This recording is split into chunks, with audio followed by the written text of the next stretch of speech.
pense que la richesse également de l'enseignement, c'est d'être toujours en veille sur les tendances, sur ce qui se fait aujourd'hui, mais surtout ce qui va se faire demain pour préparer ces jeunes à mieux appréhender, à mieux maîtriser les problématiques en fait, de la profession.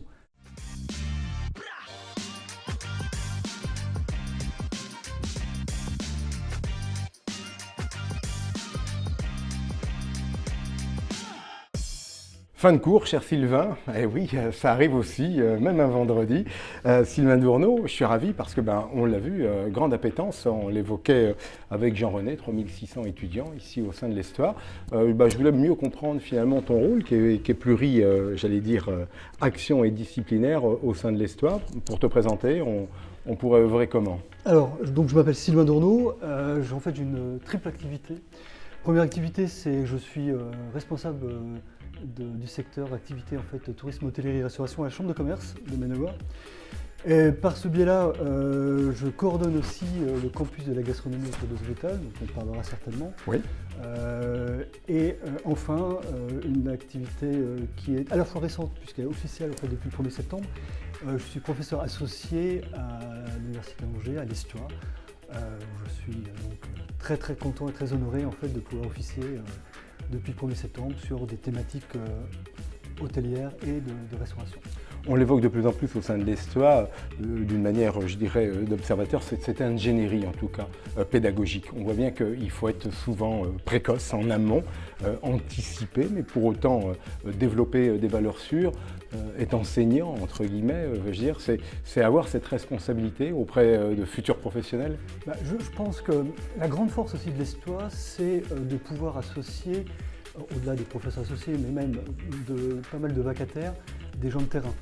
Donc c'est de lier à la fois l'aspect universitaire à travers les enseignants-chercheurs de grands talents qui composent en fait l'Histoire, mais aussi que l'Histoire puisse s'appuyer sur des professionnels donc de terrain. Et donc c'est le mariage heureux en fait entre ces deux expertises, l'expertise en fait universitaire et l'expertise en fait terrain. Et ça, je crois que c'est très très important. Dans un programme, je dirais, de cognitif, l'immersion, justement, on vient de l'évoquer, c'est une part entière. Elle est finalement cette dualité nécessaire. Je pense que la grande force de l'Histoire, elle est composée à la fois, comme je le disais, par le recrutement d'enseignants associés, donc qui ont un autre métier à côté, qui complètent en fait leur expertise, mais aussi de s'attacher par je crois que c'est 411, 500 vacataires à l'année qui sont en fait des professionnels. Ça, c'est la première richesse. La deuxième richesse, ce sont en fait les nombreux stages que peuvent faire en fait les étudiants. Et ça, c'est quelque chose d'assez original, de très innovant. Et c'est ce qui fait en fait vraiment la richesse de cette formation. Tous les ans, dans le cadre d'une activité à la Chambre de commerce, je recrute des soit L3, M1, M2. Et je suis toujours en fait scotché en fait par la qualité en fait des jeunes, à la fois par leur état d'esprit, leur connaissance, le côté très pratique aussi. Et ça, je pense que c'est toute la richesse vraiment de l'Histoire.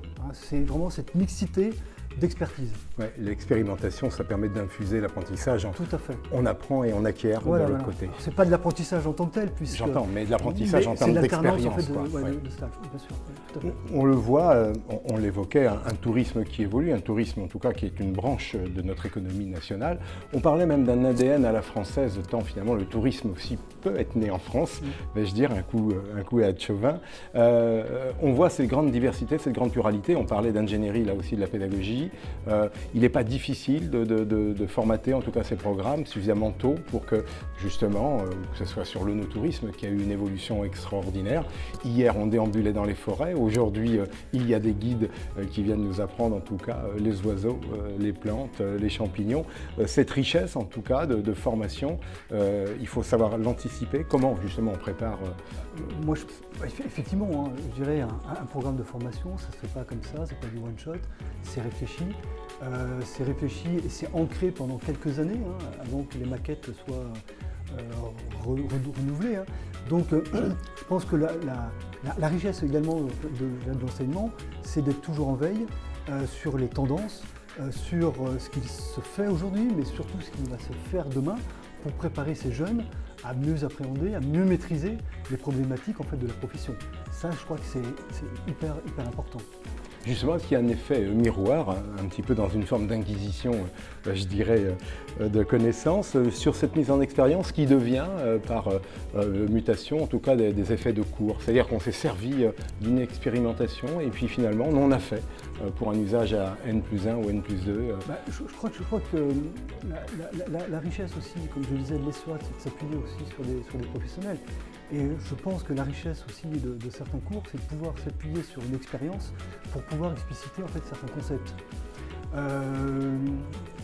Que ce soit en fait les enseignants-chercheurs qui ont une connaissance parfaite en fait, du milieu du secteur, que ce soit des professionnels qui dispensent des cours à l'histoire, quoi qu'il en soit, le terrain est toujours riche et c'est pédagogiquement quelque chose d'hyper important parce que l'étudiant arrive à se projeter à travers en fait, l'expérience et comprend mieux en fait, les concepts ou les idées et les tendances en fait, que l'enseignant souhaite lui. Je récapitule en fait sur des projets inspirants, on va en faire une boîte à outils.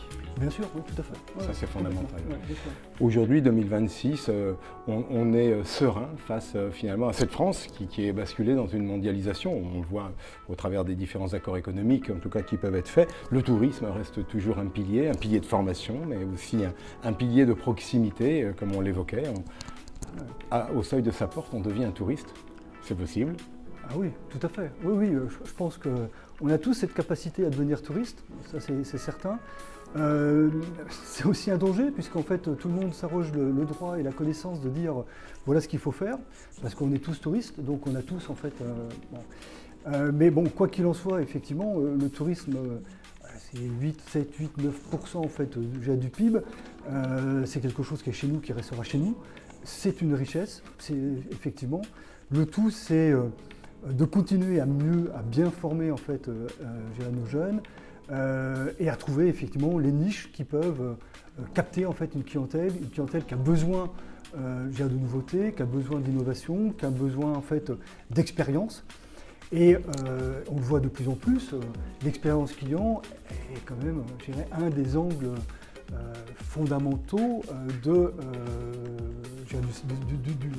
du séjour. La qualité, de manière intrinsèque, ça a eu payé. Maintenant, le client, ce qu'il veut, c'est trouver une expérience. Voilà, te dire waouh, j'ai un super souvenir.